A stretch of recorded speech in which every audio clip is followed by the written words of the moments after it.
First off, I love my kids. This is Learning to Dad I'm the cool dad. That's my thing. with Tyler Ross. What I do have are a very particular set of skills. I'm gonna have fun, and you're gonna have fun.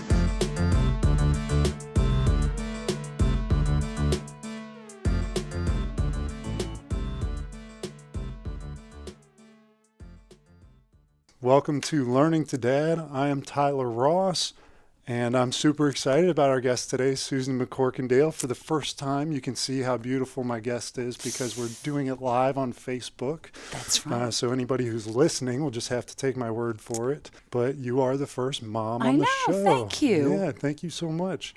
So what I know about you is that you were born and raised in New Jersey, but by the titles of your two memoirs, 500 Acres and No Place to Hide and Confessions of a Counterfeit Farm Girl, you've moved from the city to the country.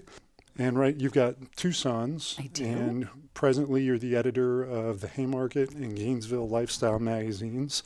So you're an autism and mental health advocate. You blog, which I read a lot of them this morning. Did you And you're now? a great writer. Aw, They're very, thank you. a lot of them are very funny. Thank you. You're public speaking for a long time. You just won a competition to do the TEDx talk. Yeah. And you're on a YouTube channel, which I am. I've watched a lot of your videos on that too. Oh my God, you poor thing.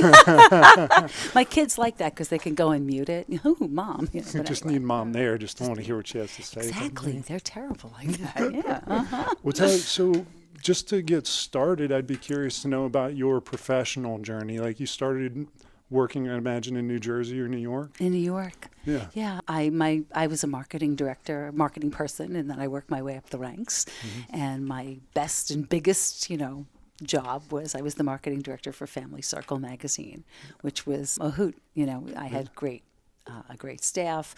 And prior to my getting that position, my best friend had the job. So when she left, I got promoted. And then, during my time there, things started to change on the home front a little bit. My husband wanted to move. 9/11 happened, right? I think before. Yeah. Yes, definitely Okay, before I joined Family Circle. So he was keen on getting out of what he referred to as the tri-state target zone. And, And into the blast and zone. into the blast right here. Let's Yeah. live near the Pentagon, shall we? God, those poor people. So I was at Family Circle for a while. I was at other magazines prior to that. I had a nice, long, fun magazine career, and also for about a dozen years, I was a copywriter, and I worked on a consulting basis for all different kinds of folks. Like I wrote for, Sunlight dishwashing liquid and Duracell batteries and stuff like that. Yeah, it was great. So what does a copywriter do? I write. You write the words that Okay. go in an advertisement. You write the copy. I write the copy. Okay. Yeah. Fair enough. So my thing became, if I could say it in 10 words, I had to say it in 7 words. And if I could say it in 7 words, I had to be able to say it in 5 words because you only have 2 seconds to get someone's attention in a print ad. I did radio as well. That was fun. Didn't do as much of that. But print is my medium. I loved writing print ads. I loved coming up with the headlines or the taglines, It was always flattering when a client got in touch later and said, we're trademarking or registering. Yeah. The taglines that you did for us. That's got Which to is be incredibly validating. it absolutely you is. created yes. that. Yeah, that's when you call Mommy. Hey, Mom, guess what I did? Well, how cool. It's very cool. Yeah, and so when you started, at what point did you start having kids in your professional career? Okay, so I was at Popular Mechanics. I was the promotion director there, and I had Casey while I was there. And I remember that I was sitting at my desk late, it was 11 o'clock. I was in New York City. Not good. Stu was like, put your ass in a bus and come home.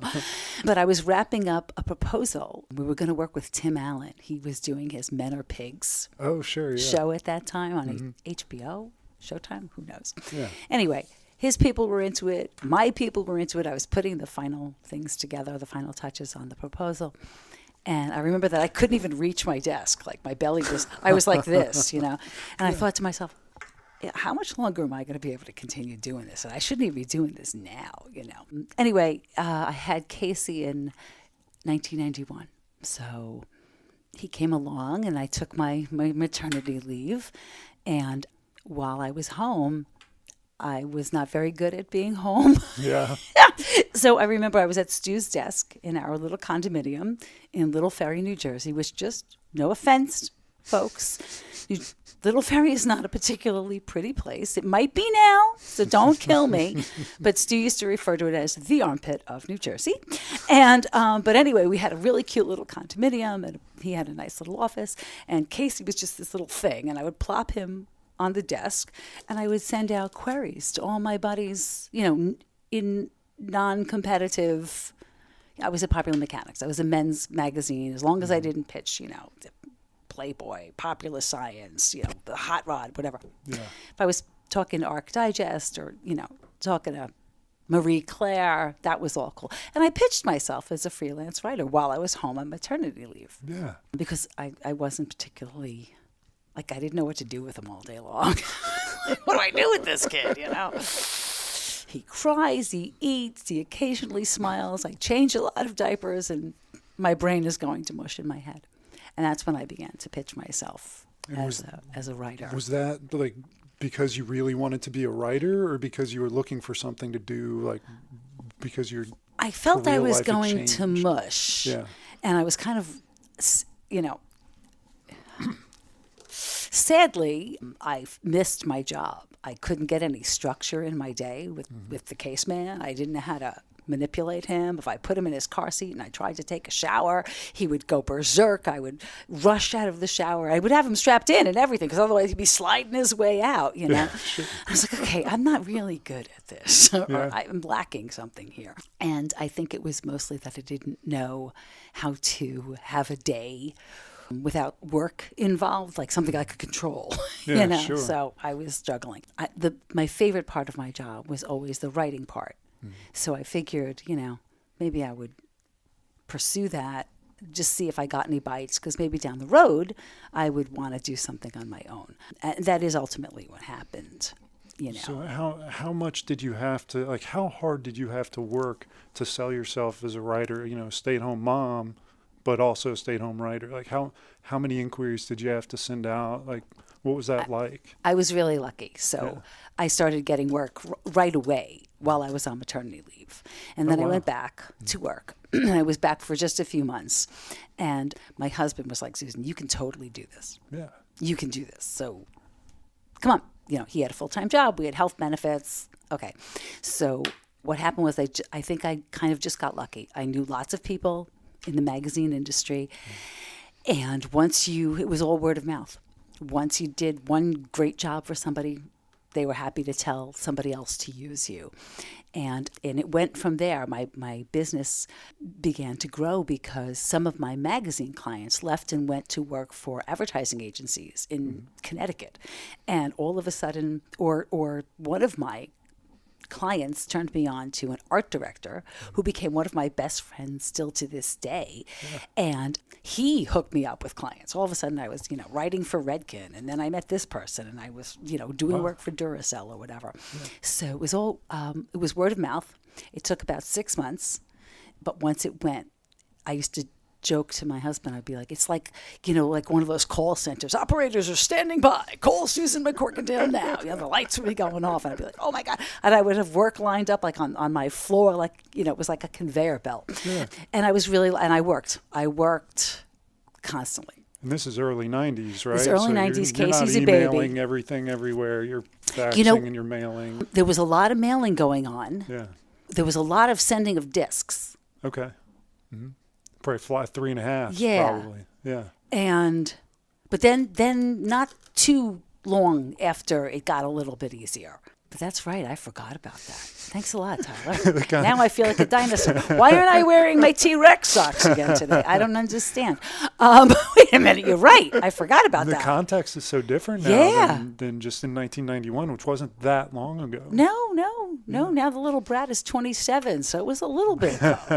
He's a big 6'5" brat. Whatchamacallit? Yeah. So I was doing all that the hard way, like you just said. And Case was a baby. And for a while, a couple of years, well, actually for 12 years, it was awesome. Yeah. And just to thinking about you were trying to get the work before that, even 12 years, it sounds like if you aren't still, that you certainly were an excellent networker. Yes. So what do you think it was that allowed you to be so effective at networking? I think I followed up, and I got, like I said, though, I knew so many people that I would follow up with them. And, my one friend at Arc Digest was like, call this person over here. They want to talk to you. And then over time, it became the 80-20 rule. 80% of your business comes from 20% of your clients. Yeah. And that's what happened. I had this core group of clients who I always had work from, Yeah. and the other business would trickle in, and then they would become better clients, or they would move on, and I would work with their replacement, or where they were now at their new job. So I think that part of it was just, one, you have to follow up. And two, you have to do really great work. You got to listen to what they need, tell them back what you're hearing, and make sure you're on the same page. And then you got to deliver, on time. And it's got to be what they asked for. And it has to be what you said the price would be. I just mean, like, if I'm running into a problem and all of a sudden it's not working, I have to call right then and there and say, hey, you budgeted 5 hours. I got to tell you, I'm 3.5 into this. And it's not going anyplace. We need to have another conversation. Do you want me to spend the next hour and a half or whatever? But you just got to keep them informed. They value that. They know that you're protecting their business and their budget. Communication, honesty, awareness. Yes, all of that important stuff. So tapping back into that time while you were working, you've got one son at home. When was your second son born? Kyler came along in 1998. He was my Christmas gift. 7 years later. I have 7 years between both boys. Okay. And so he's 28 and one's 21. One is 27 and one is just turned 20. 20, okay. And so you're at home working, writing, 2 kids. Yes. So I know, like we talked about, the context is different now, but for any moms, stay-at-home moms now that are missing their career, missing their work, like, do you have anything that you feel like they might benefit from your experience that you'd like to share? Yeah. I think so. I'm happy. I wouldn't go back and change anything. I set a good example for my sons, and I let them see that mommy could be a big success and, make money, and that was great, and it was very fulfilling for me. But sometimes I think I baby my sons now, and they're adults, because now I finally have time to be with them. Yeah. Like back then, I didn't know what to do to hang out with them. I wasn't naturally comfortable with being the mom. And now I'm so happy that I have the job I have and the career that I have. I get to see my sons. I value my time with them. I'm so, maybe I'm better off being the mother of adult children. I'm better at it. I mean, I don't know. I wish I had taken more time, when they were younger. Yeah. And I didn't. I didn't know how, I just couldn't stop moving. Yeah. Well, you remind me of 2 things. One is, I always think about teachers, like, as people, some teachers are equipped to help a kid get from 2nd grade to 3rd grade. Some are equipped to help them read. Some are equipped to help them get to 11th to 12th. So, like, as a parent, maybe it just turned out you were best equipped to be the best parent as they were older. Maybe. Yeah. It's just something that I think about sometimes. And the other is that's like the point of these conversations, these podcasts, is people who are super driven, super ambitious, and want to set that example. And then looking back, like, how can we try to do both more effectively? Like, I'm sure you made decisions professionally. You say, gosh, I could have done it differently.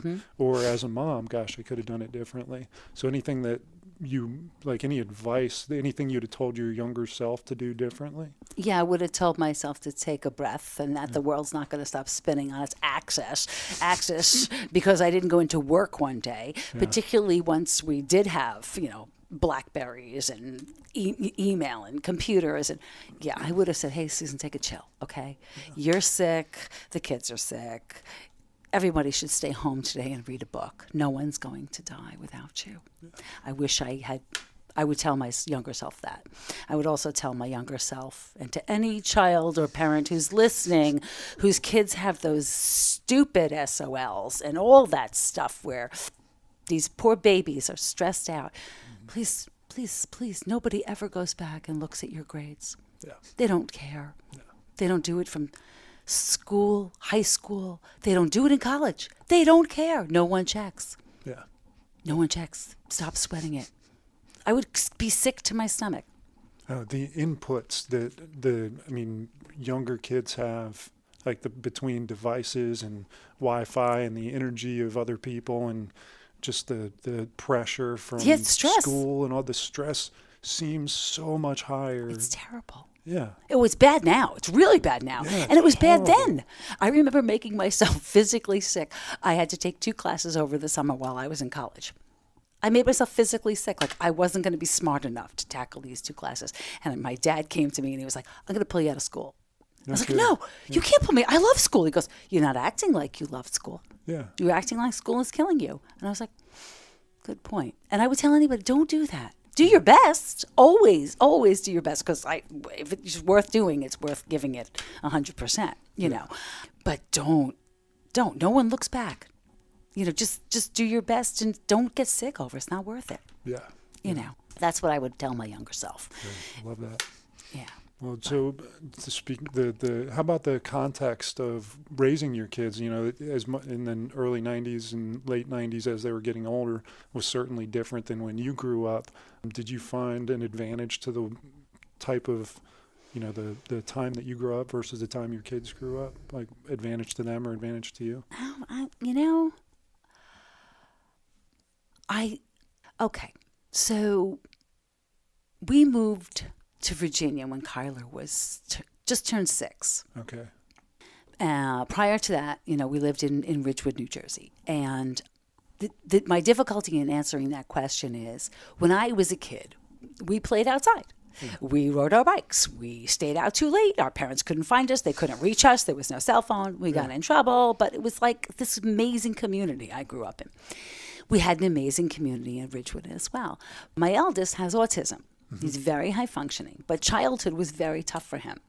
So unless somebody came looking for him, which they did because he had some very good friends, he didn't do what I did when we were kids. So my comparison is not exactly what I would be saying, I think, if he was neurotypical. Sure. Because he would have been outside, or all of his friends were, you know, and sometimes he was, but for the most part, it was different for him. And then, of course, when we moved to the farm, 500 acres, you know, beef cattle, a bunch of chickens, occasional pig, Clydesdales. We had the luck of really having 2 Clydesdales on the property. They were not ours. We got to babysit them for these lovely people. But Kyler's upbringing then became, you know, there were no sidewalks. The friends were going to come over to visit. They were going to drive. You know, everything here is 20, 30 minutes, right? So his was more like mine in the sense that he was outside and running around and doing that, but even not exactly like mine. I could go anywhere I wanted to. Yeah. I could be in town at the sweet shop, you know, or at the pizza parlor, you know, where I wasn't supposed to be. So both of theirs were different than mine in that respect, and yet I guess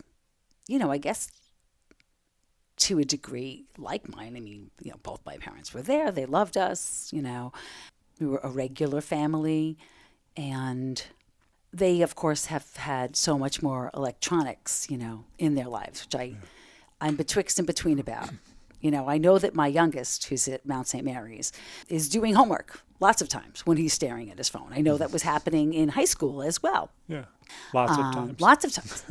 And lots of times I know that it's rugby, and more rugby, because really, Tyler, I'm paying for rugby. Say what you will about an education. Mommy is paying for rugby. So I get it, like that sometimes it's homework related, but there's so much of it. And that's the difference. Like, I listened to a radio. It was beside my bed. It played out loud. And then eventually we got headphones that could go in the thing. You know, it was totally different. Yeah. I remember clutching my radio when I broke up with my boyfriend. I was sleeping with my radio. You know, we all did that, okay? But it was a radio, for God's sake. It's so different now. And I can't say that I feel like it impacts them socially because they're both super social, lots of friends. So I can't really say anything too negative about it, except I am worried about their reading skills. Yeah. I am. I have to be just honest. because they do not pick up paper, books. Yeah. The other day I found a terrific article. I thought both of them should read. It would have been, I think, a little difficult for the eldest, but it would have helped him. They both kind of looked at it. Yeah, okay, we'll get back to that. I said, no, you're never going to get back to that. Yeah, I guess you got to No matter what I give them. Send it. Yeah. I'm like, hey, have you read anything, like his name, John Krakauer. Those are guy books. Yeah, sure. Under the Banner of Heaven, and Into Thin Air. Those are guy books. No, they ignore me. I worry about their reading skills. I really do. Yeah, I only really started reading 2 or 3 months ago, and I'm probably averaging a book a week for the last 3 or 4 months. And you gotta read. I feel incredible from reading. So anybody listening or watching, read. You gotta read. Lots of reading to be done. It makes you, it makes you a better reader, but it makes you a better communicator. Yeah. And I worry about them. Like, I know for a fact that they skim emails and they skim their text message and they miss pertinent information that's right in there. Like, I told you to make a right. I couldn't have been any more, clear about that. Yeah. So I worry about the reading. I do. And my parents, both teachers.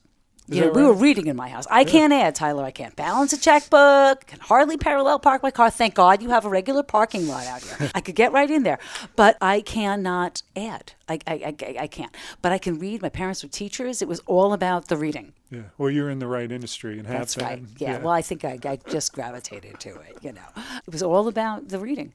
If you can't read, how can you study history? How can you study geography? How can you study anything if you can't read? Yeah.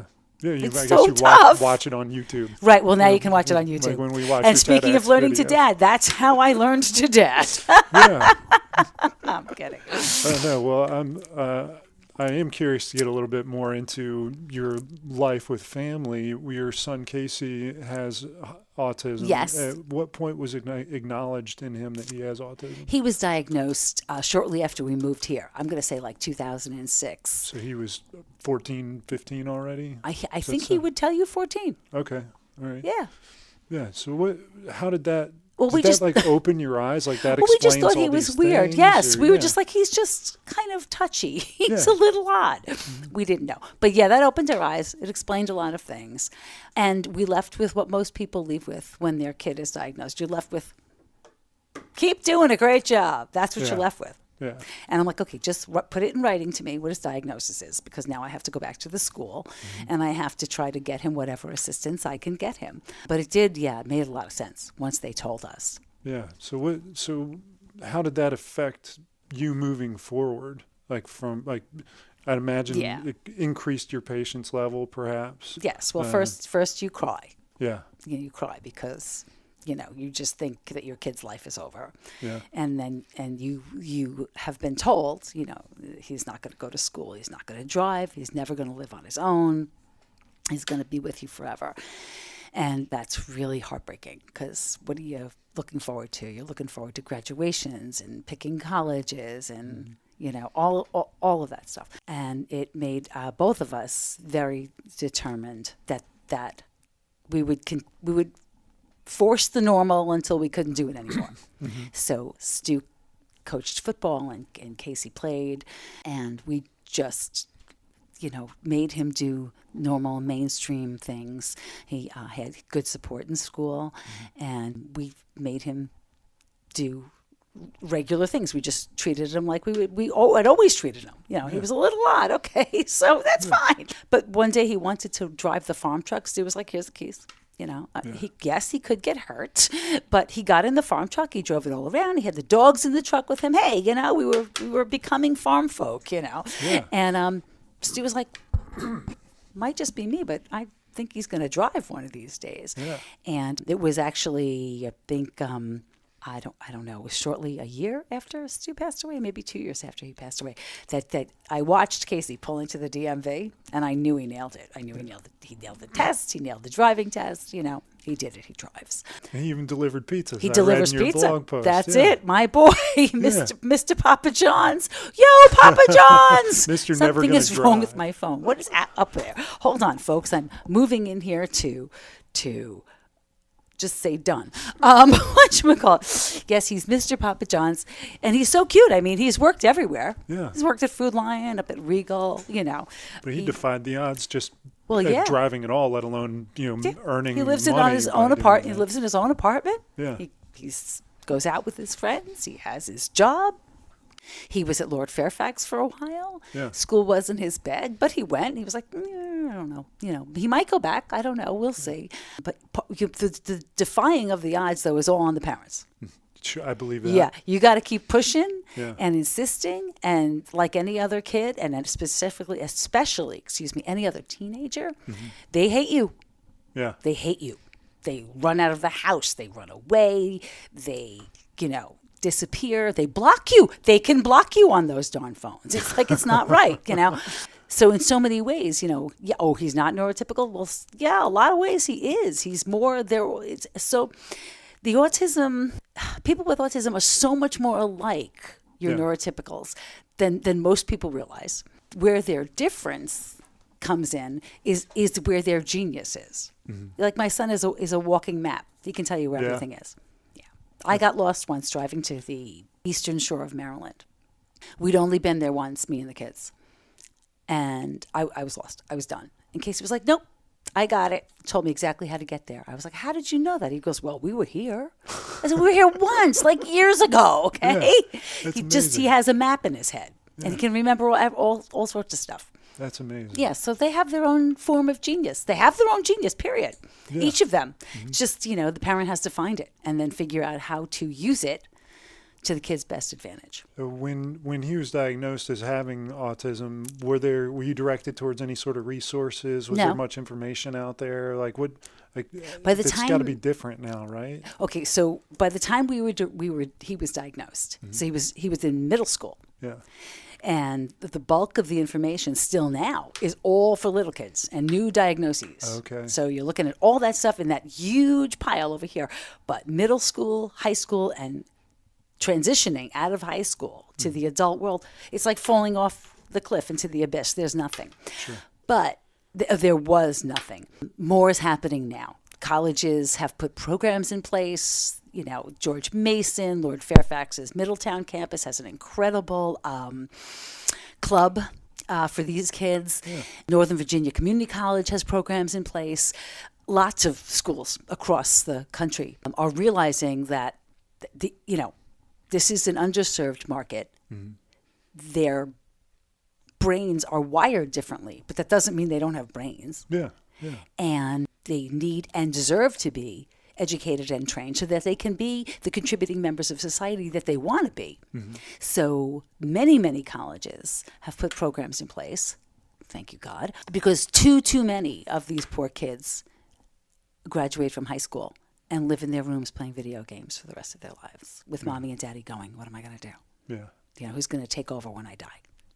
Do you anticipate there are a lot of kids older, like 25, 30, 35, Yes. that don't have any idea that they are not neurotypical? Do I think they don't have any idea? Yeah, or that maybe they know inside themselves, but they're just going around undiagnosed. Oh, I've heard of people, being diagnosed in their 30s as being on the autism spectrum, and their wives saying things like, I knew that, whatever. I've heard of that. I imagine that there's a bunch. Yeah.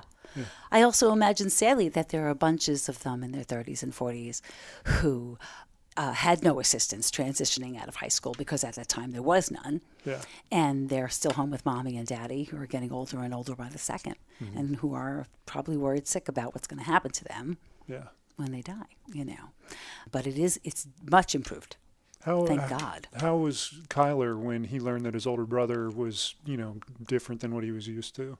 I mean, he's still an older brother and same older brother, but as far as the perception of diagnoses.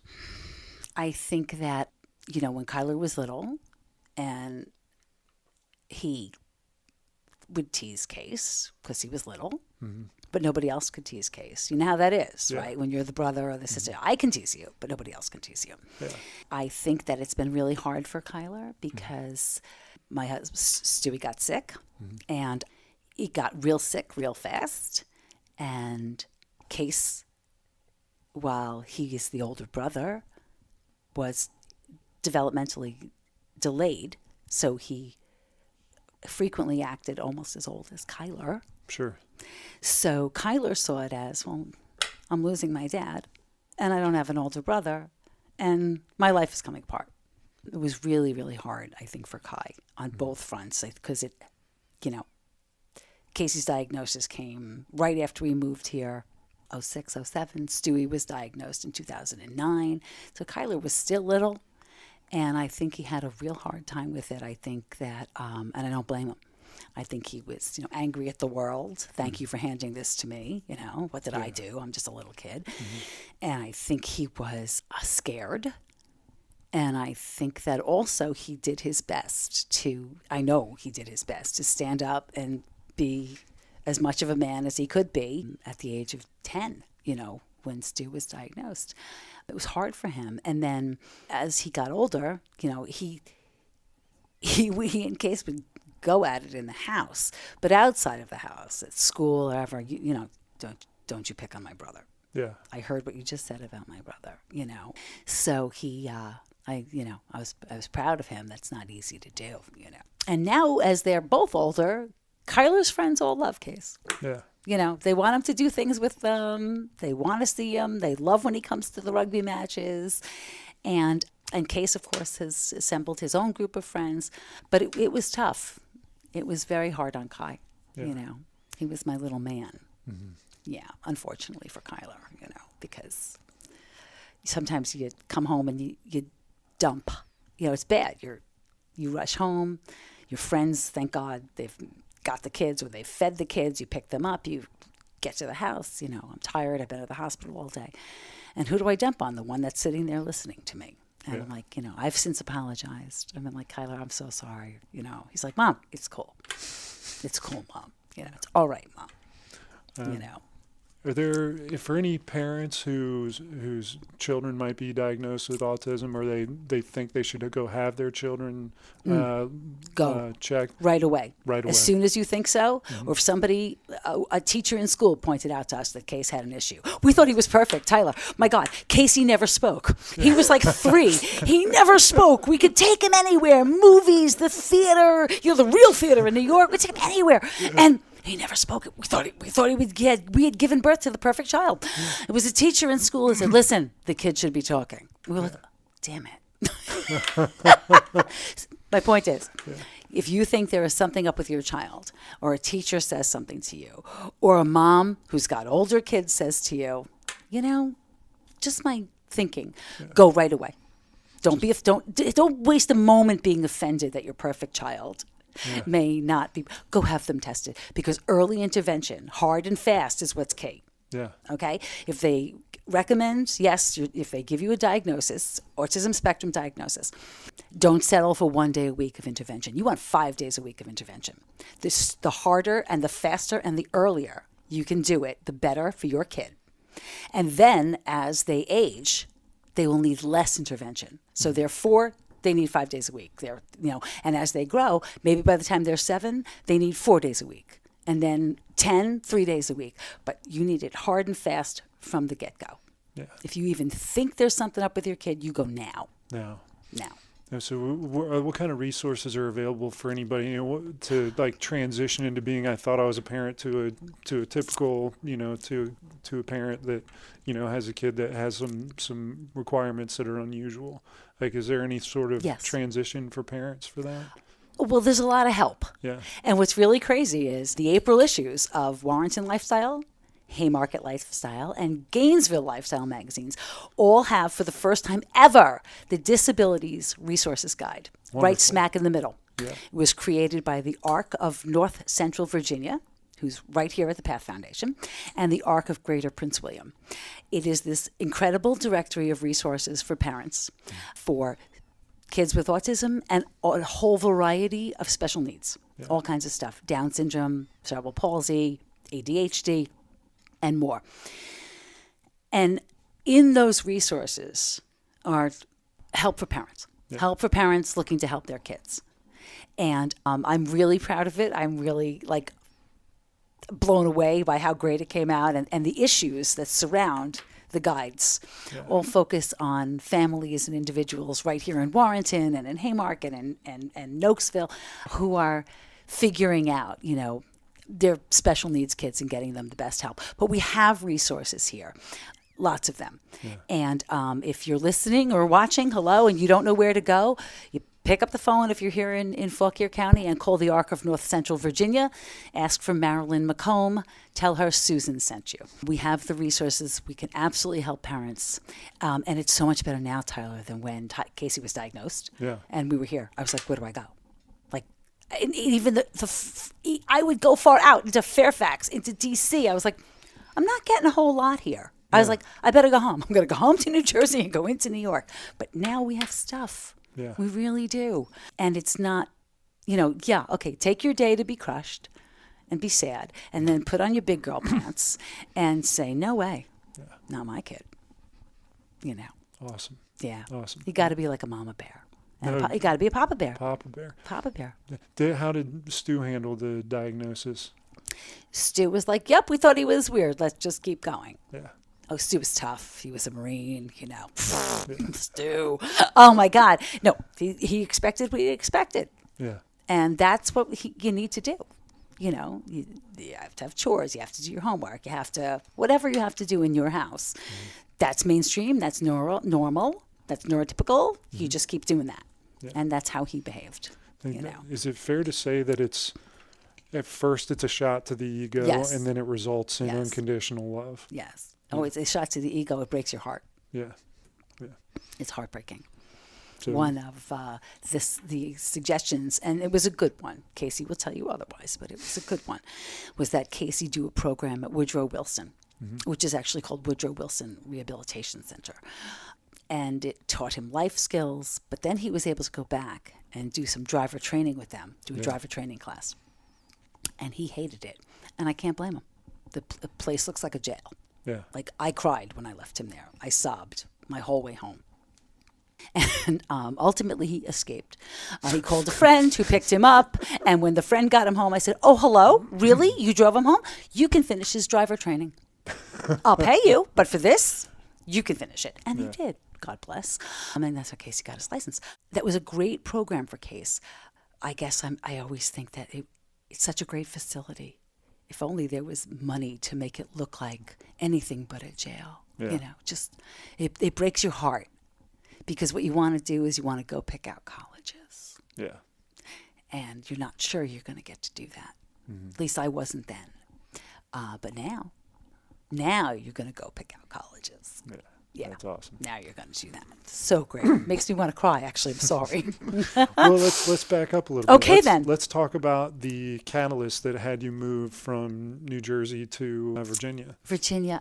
It's pretty simple. We wanted to move, and we were looking all around for places, neighborhoods, and my brother-in-law, who's Stu's older brother, bought a very beautiful piece of what used to be the Susan, it just went out of my head. Melon property. Right? Yeah. Thank you. How did I do that? Bought a piece of the Melon property. And he intended to move there when he retired. Mm-hmm. And he intended to retire relatively, within like a year or 2 years. And then that couldn't happen. He couldn't do it. The company was not ready for him to retire.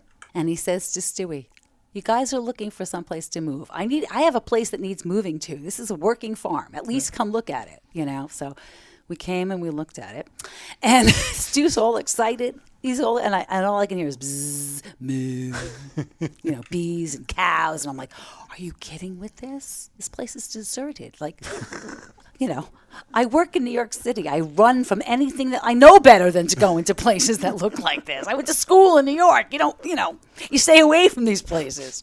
There could be bad people in there. But anyway, he was in love with it. We actually couldn't get into the house where we were going to be living. I was like, you don't have a key. This is great. I get all the way to this property, and I can't even see where you want me to live. So we're like looking in the windows. He's lifting me up, And he goes, in the living room, there's the perfect wall for a piano. I was like, really? And that was it. Yeah. I was like, really? All right, we'll do this. Because, I wanted that. I didn't have a piano in Ridgewood. I had one when we lived in the armpit of New Jersey, but I didn't have one in Ridgewood. And I was like, all right, okay, this is cool. So that's what happened. Yeah. My brother-in-law, and he still has this beautiful piece of property. If you'd like to buy a piece of property, I'm sure he'd be happy to sell it to you, Tyler. But that's what happened, and then we moved, and thus began the adventure with the cows. Yeah. And did you start writing as soon as you moved? Yeah. What happened was I had started a book while we lived in New Jersey, and when I got to the farm, I realized the impetus for the book wasn't there anymore. But I was blogging. I was like, actually, I was sending home emails. I was sending out emails like once every 2 weeks to my friends up in New Jersey, and I was writing these emails about my life on the farm, and one of my friends one day said to me, "Susan, you should blog. These should all be on a blog." Yeah. And so I turned it into a blog, and it went on for a while. And then one of my friends who was getting the emails had gone to college with a girl who had become a literary agent. And one day, Noelle says to Abby, "You got to read my friend Susan's blog." Yeah. And Abby contacted me, and she said, "Let's make your blog into a book." Yeah. And that's what happened with that, So it wasn't set out as a design to be a book. I was complaining, Tyler. I was complaining. The other night I watched a chicken hop up on the table and take the hot dog out of my kid's hand. I was complaining. I was like, "What is this? Who lives like this?" I was like, "I can't do this." I was fetching, as we say. So that's what happened. Yeah. So what was kind of the biggest transition for you, lifestyle wise? Like, what sticks out the most is like, I used to have this here and I don't have this. Well, I had to Virginia drive anymore. here. Yeah. And there are no curbs. There's only like this slide off into oblivion on the side, You're just going to get killed. That was huge for me, to have to drive everywhere under the sun, and nothing is close, another big thing. Mm-hmm. Used to walking out of my office, in New York City, "Whoa, Ann Taylor to the left of me, food over here, Banana Republic, Gap, more food," it was great, a deli, restaurants. That was a huge adjustment, and nothing was close. Yeah. The driving was the biggest, I think, now, although at the time I probably would have told you that living on the farm was destroying all my shoes. My husband was like, "Why are you even wearing those shoes?" I was like, "Because they're my shoes and that's what I wear." Hello. And I don't know. Everything was so, I was so unsure of where exactly I was geographically. Yeah. Like, I felt like I was in the middle of no place. You needed Casey in your pocket all the time. Yeah, exactly. I was like, I don't know what's going on. I don't know where we are. And I felt like I was not ever going to figure it out, know. But so I think those were probably the big ones. Yeah. And of course, I had no friends until I made friends. That was hard, you know. So how long were you here until Stu was diagnosed? We had been here 4 years when he was diagnosed. He was diagnosed in like July or August of 2009. And he passed away in April of 2011. Wow. Next month. Coming up. Yeah. Yeah. Mm-hmm. That experience, talking to somebody who might be going through that now, what kind of advice could you give to them in terms of like, now you're operating everything. You're the caregiver, your mom, your dad, your everybody. Like, somebody who might be looking at that now, what's something you could say to them to help when people them? Offer to help, take them up on it. Yeah. Don't say, "Oh no, it's okay." And in fact, if you can put together a list of things that you need help with, they want to help you, let them help you.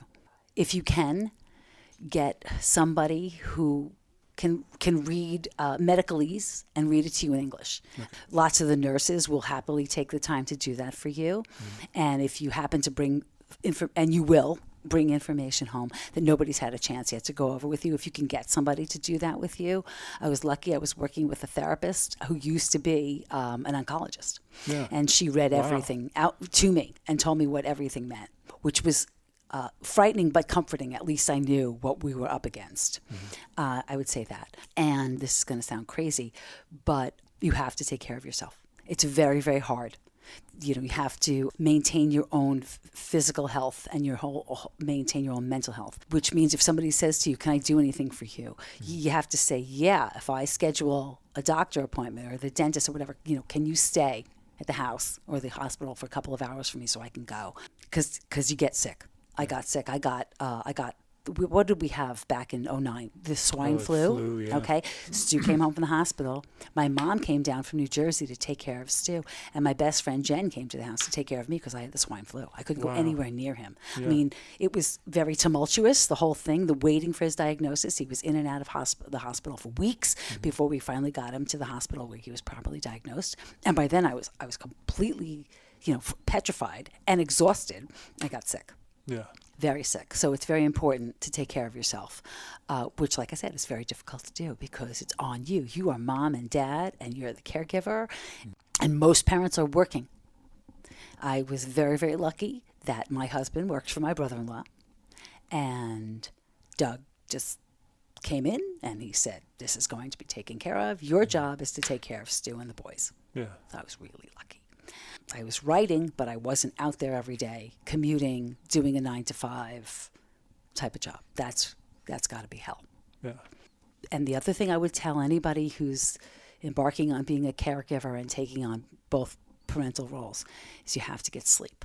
Mm-hmm. The only way I was able to do that was my husband's doctor gave me Ambien, prescribed Ambien for me. And lots of people have funny experiences with Ambien. Oh, I got up and I drove to the store and I didn't know till people told me. Okay, well, that did not happen to me, thank God.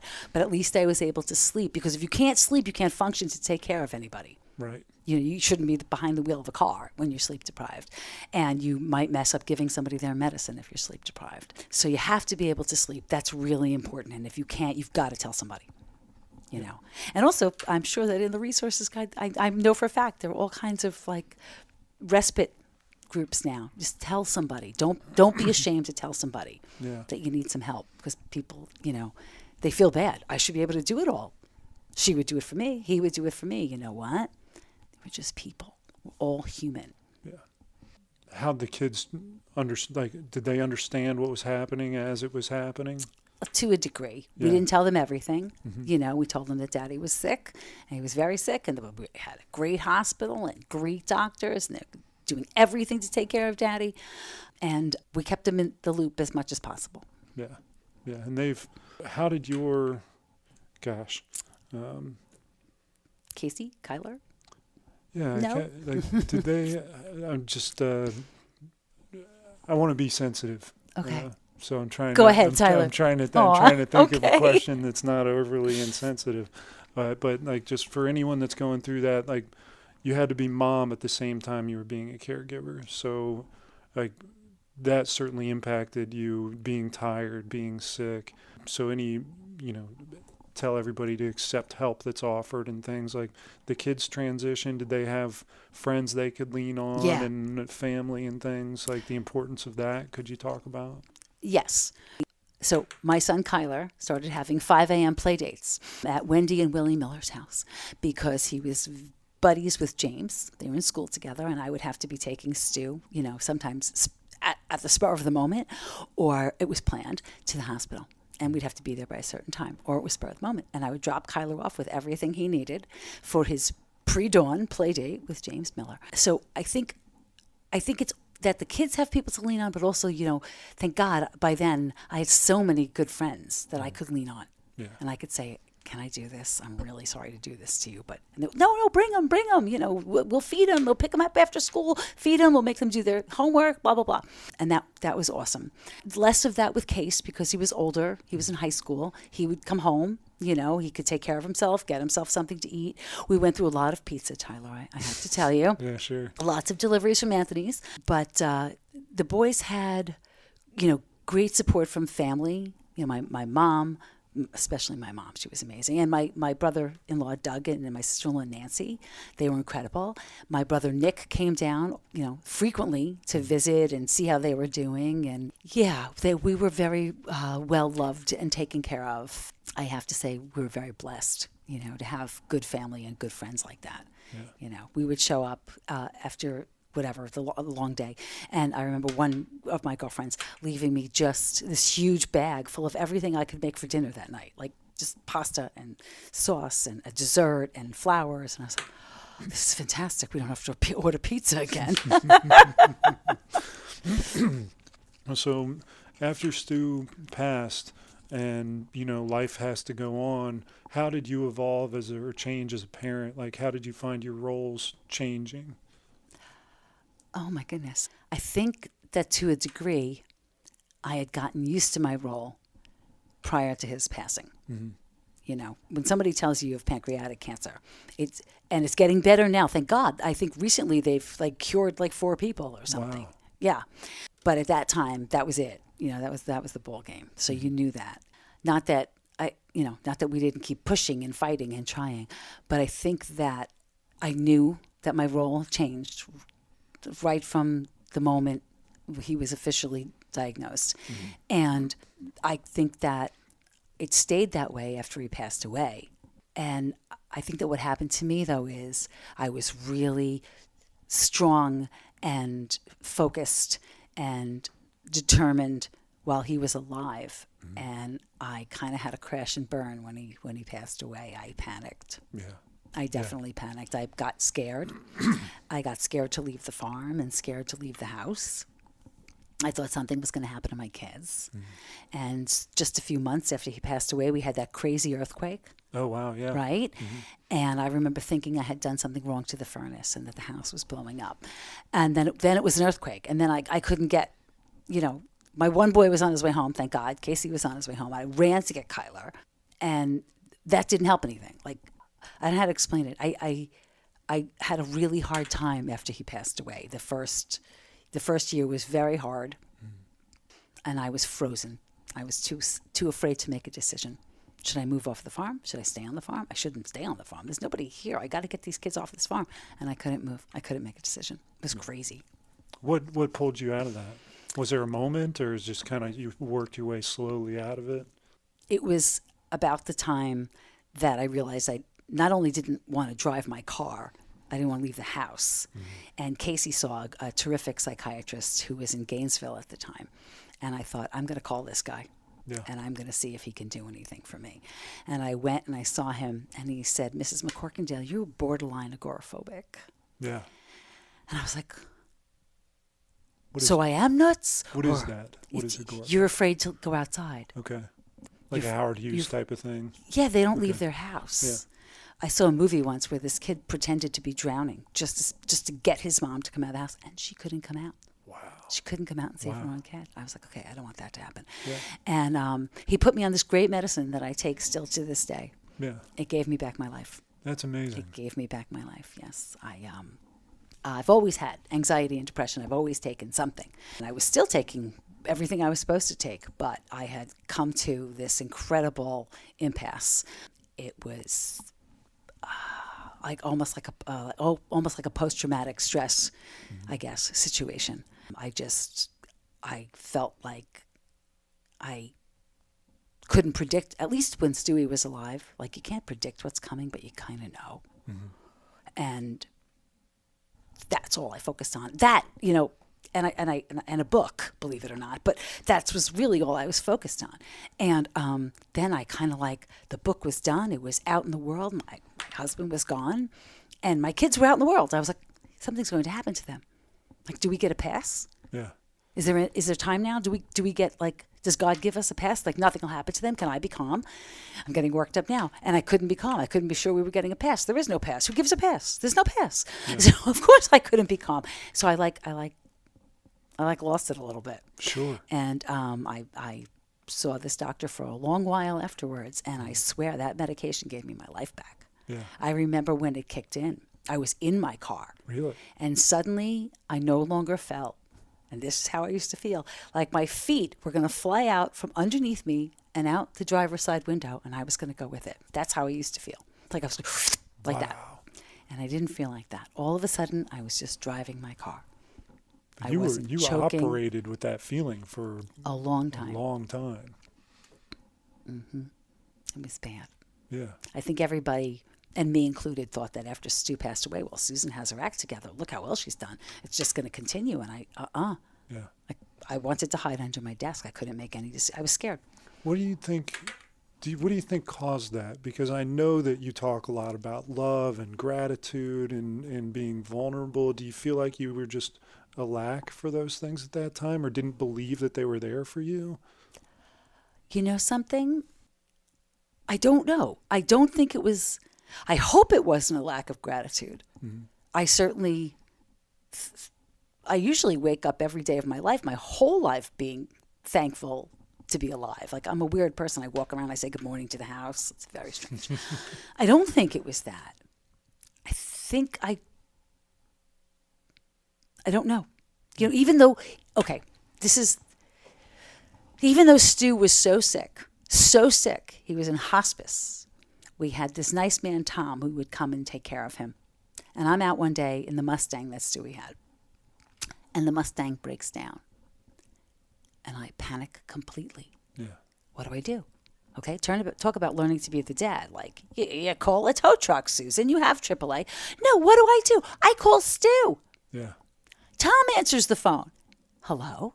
I'm like, Tom, it's Susan. The car broke down. I don't know what to do. I'm crying on the side of the road, like on Lee Street, over by where Christine Fox's was. Sure. Crying. And I go, can I please speak to Stu? And he goes, okay. And he gives Stu the phone. And from wherever my husband was, he came right back. He focused. And he said, you call AAA, have them send a tow truck. Mm-hmm. I forget where he told me to bring it. Oh, up to the Ford dealership in Marshall. Yeah. He goes, it's okay. Go with them. We'll get you a ride home. Okay, honey, thank you. Now, so he was still my rock. Yeah. And now I had to call me. Yeah. And I wasn't prepared. Wasn't ready for it. Yeah. Even after all of that, like, I wasn't ready for it. And the kids are calling you now too. Sure. Well, they were. They always were. They Your were. mom. And at least I kind of always knew he was to some degree, Tyler, I swear there were times I was positive he was going to get up out of that bed, out of his hospital bed, and walk into my little office, which was in the living room, which is where I was writing, and say to me, okay, I'm better. I'm taking my job back. Mm-hmm. And you've been banking online. I don't like that. We're not doing that anymore. I mean, I swear, there were days I thought he was going to do that. Like, I expected him. He was putting up such a fight. I expected him to do that. So I think I was just, panicked. He wasn't there. Mm. Okay, he was sick, but he was there. Yeah. And I could still, and I did, obviously. I called him. Yeah. I think Tom probably thought I was crazy. By the time I got home that day, he was like, wow, that was something. Why wouldn't you be? Yeah. Right. He was like, why wouldn't I be crazy? I was totally crazy. So I think I don't think it was a lack of gratitude. I think that I just didn't know how to function without knowing he was at least physically there. Yeah. Let's go into the quick questions. What's the role that vulnerability plays in your life? It is my life. Yeah. The fact that, it is my life. I share everything. I can't help myself. I'm always on the verge of, TMI. I don't even know if I make myself vulnerable. This is just how I am. Yeah. And you've always been that way, yeah. You think? Yeah. Yeah. And when I was a kid, my mother would be like, stop wearing your heart on your sleeve. Everybody knows everything that there is to know about you, Susan, and you're easily hurt and you're easily, overjoyed or whatever. That just is who I am. And I think part of it is that, I know a huge part of it is that I want people to know they're not alone. Yeah. Love that. That other people are going through what they are or something similar. So, as a parent, what's a characteristic of yours you're particularly proud of? That I'm very close to my sons. Yeah. Yes. They can talk to me about anything, and they have. Why do you think they are comfortable talking to you? Because I talked to them first when they were little. So it's important for parents to talk to their kids. And Stu was like, I'm not talking about the birds and the bees. I'm like, oh, I am. I am right now. I don't want to be the mom on the other end of the phone. Your son, oh my God, I'll kill you. Two boys, yeah. Yeah. Right, so how'd you discipline your kids when they were growing up? Oh, I'm also a pansy. I'm super soft. Let's see. The occasional timeout. The occasional taking away of the device. Mm-hmm. And I say occasional because I'm really bad at it. The denial of the favorite snack food. Yeah. What else? I don't know. would talk to them. I would say, do you not understand why this doesn't work? Like that behavior, that's not going to work. It's hard. It's so hard. It's so hard. It's so hard. I haven't figured out how to do it yet. Really. No, I mean, Just like, talk. I would talk to them. I don't, because the rest of it, you take away the phone. Oh my God, the world is going to explode now. Yeah. So I would talk, but like I'm a softie, I'm a softie. So, as a parent, what's your role for your kids? I think my role is to be the role model, to show them that you can do what you put your mind to.